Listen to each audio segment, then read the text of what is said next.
Welcome to Jesus Changes Everything, a daily podcast dedicated to providing a fresh look at the ancient and glorious truth that Jesus not only reigns, but is busy about the business of bringing all things under subjection, that celebrates the wonder and the glory that he has been given all authority in heaven and on earth.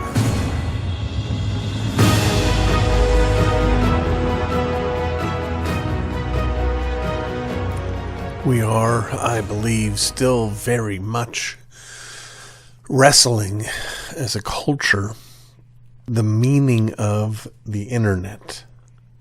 Specifically, what it means to how we intake information / news. One of the biggest stories of the past year and this entire election cycle has been the rise of fake news. Today, as I speak, we have a corollary to that. One, a complete blackout of information regarding Hunter Biden and his laptop from the three major networks, from the other news networks, and an attempt to stop any of that conversation on social media. One of the joys, one of the blessings that we've celebrated with the rise of the internet is the democratization of reach. There was a time when if you wanted to get the attention of the American people, you had to persuade one of 3 or 4 people who served as gatekeepers to the airwaves of the major networks. You had to have film footage. You had to have everything vetted. Now you can go on the internet and say whatever you want. Well, one of the impacts of that reality is found here. Not only are the legacy networks, the old network, if you will, no longer all alone on the playing field, but they're finding themselves having to get down in the gutter to fight. Because here's what we have going on. With a million choices,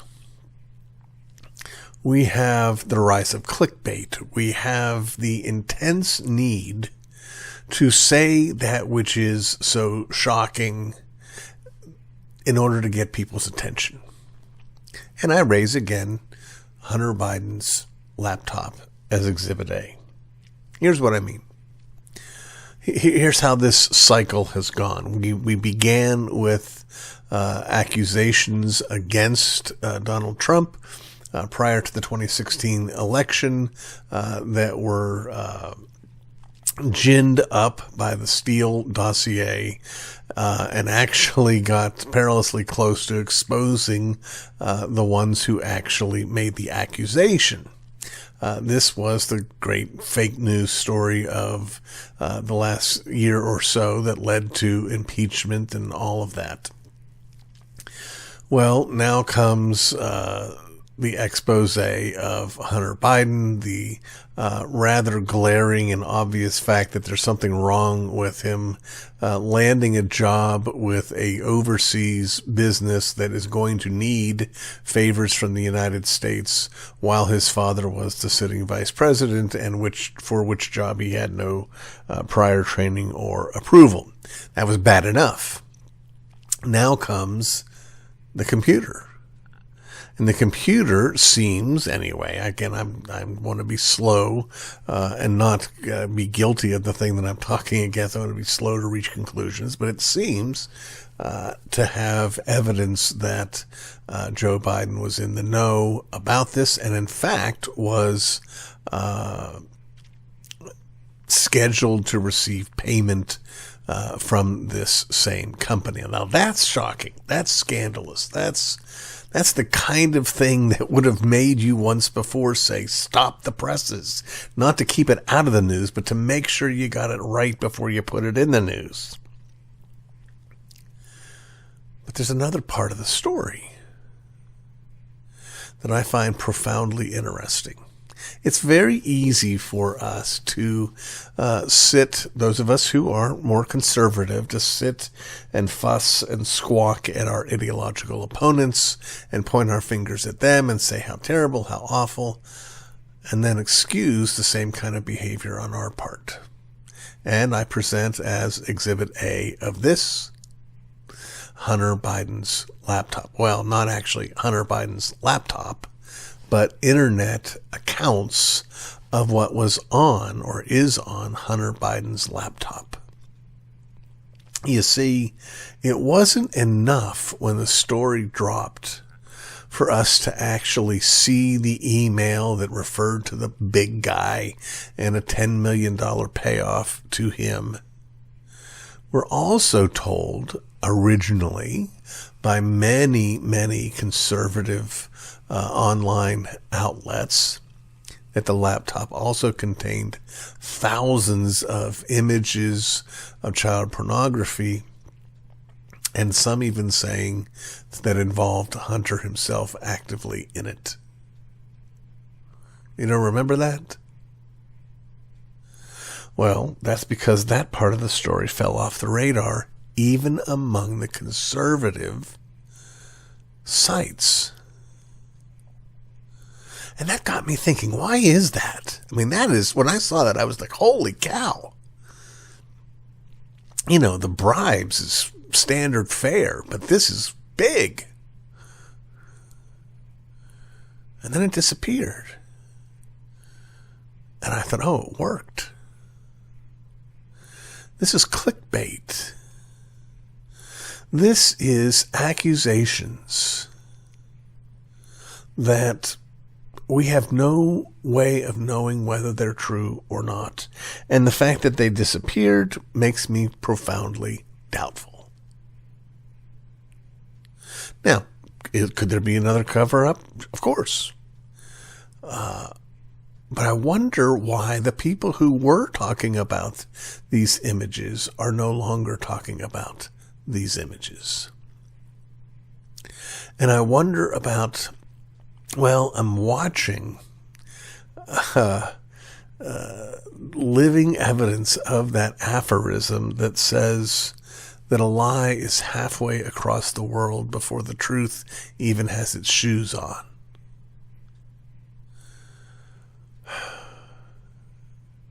Friends, what is the cost? What does it cost us to be more cautious? What does it cost us to be slow to jump to conclusions? What does it cost us to avoid clickbait? What does it cost us to, when we go into the cesspool that is internet news sources, to realize, you know, I might be a little biased coming in here. I might have a propensity to believe anything that's a wild accusation against my opponents, and to disbelieve anything that's a wild accusation against my team.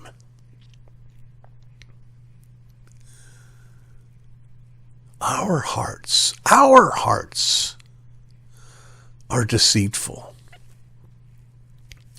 We lie to ourselves. We believe what we want to believe, and we seek out echo chambers on the internet, looking for that echo chamber which will be the loudest, that will say the most daring, most outrageous, most shocking thing.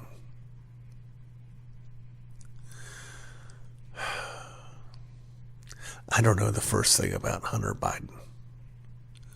I'm perfectly willing to admit that it looks really, really sketchy that he had this job. I'm perfectly willing to admit that this email looks very, very sketchy.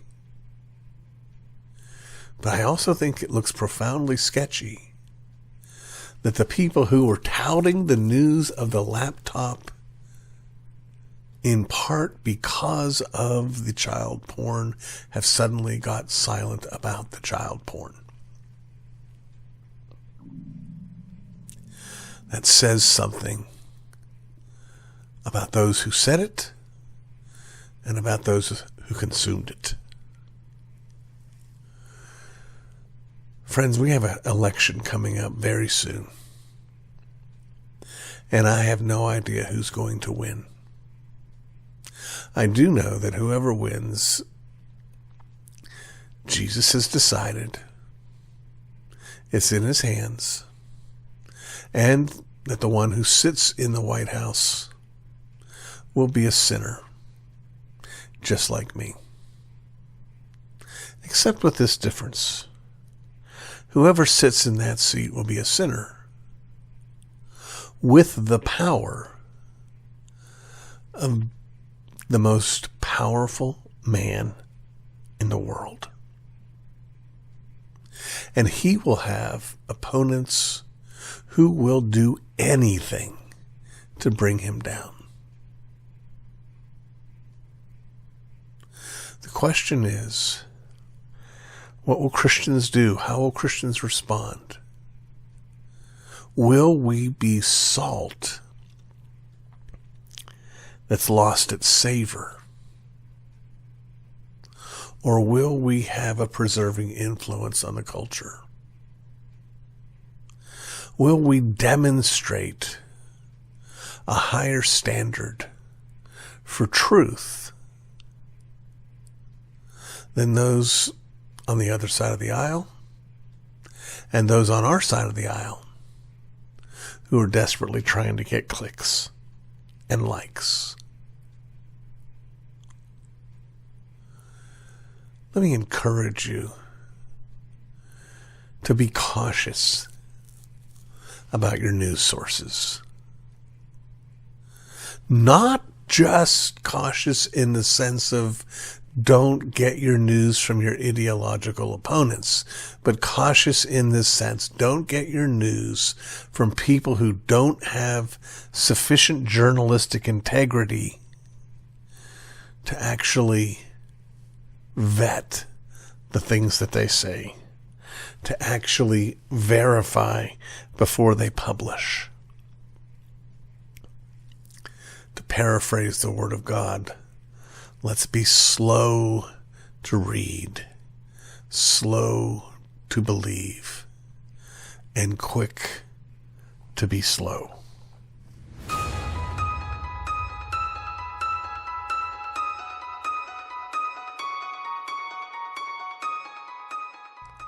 I don't know if you've ever heard of the Jefferson Bible, but if you're like me, you may have heard of it before you heard of a defense of it. The Jefferson Bible is that Bible that supposedly was found in Jefferson's library, where he had cut out of his Bible all those things that he believed were not true. And it is presented as a picture of the wickedness of the deists, and it may very well be true. But after decades of knowing about the Jefferson Bible, I heard an alternate theory, which theory was that Jefferson actually was trying to make the Bible more concise, specifically for the trip of Lewis and Clark, given their limitations and what they could bring with them as they explored the Louisiana Territory, and knowing they would want to take a Bible with them, he thought, well, they don't need this account and that account and the other account that's redundant with these other accounts. And so that's why he chopped out what he chopped out, which is slightly less blasphemous than the first option, but not significantly so. Because when God determines to tell a story twice, the Almighty knows what he's doing.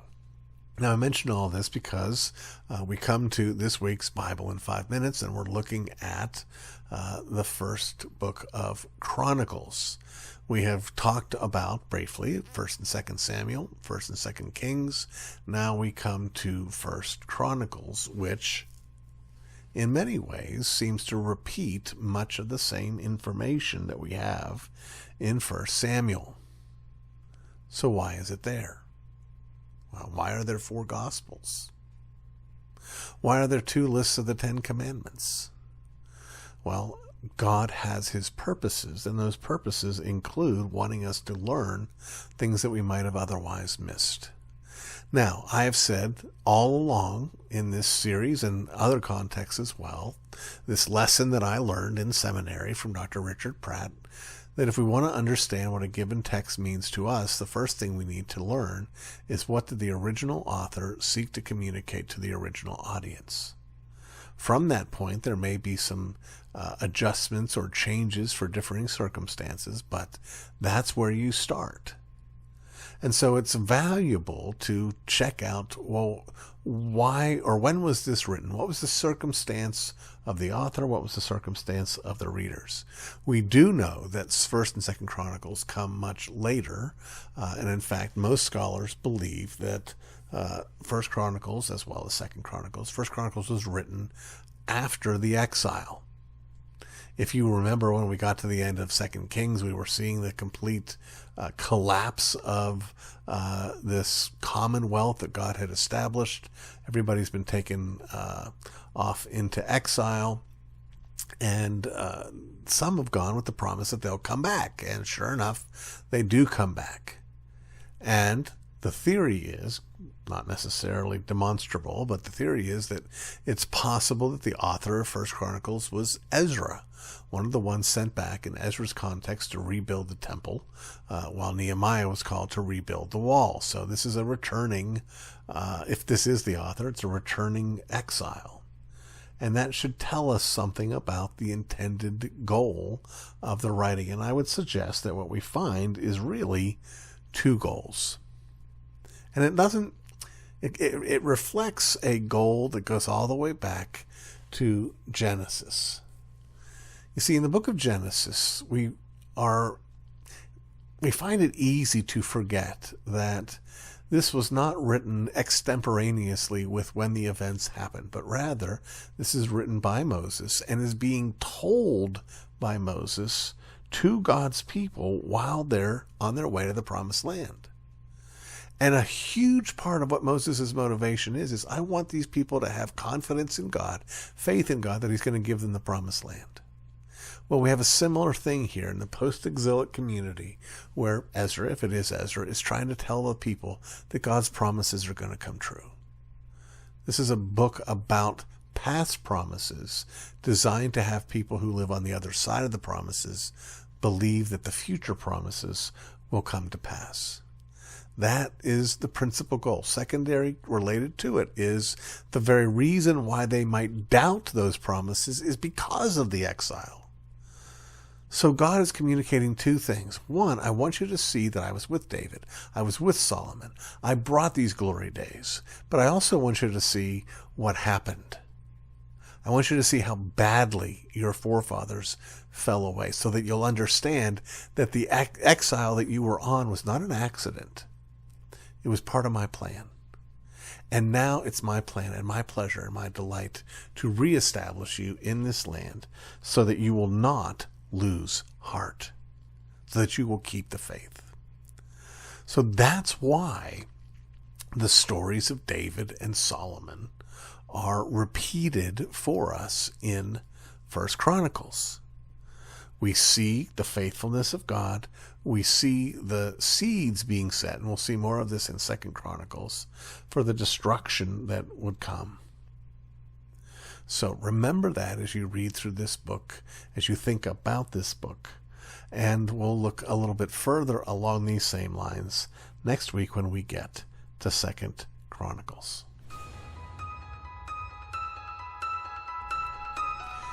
You've been listening to the Jesus Changes Everything podcast, a production of Dunamis Fellowship, the teaching outreach of Dr. R.C. Sproul Jr. If you've enjoyed this podcast, we encourage you to subscribe, which you can do at all the usual outlets, to tell your friends, and to spread the word. To learn more about the work of Dunamis Fellowship, please visit rcsproulJR.com. And join us next time on Jesus Changes Everything.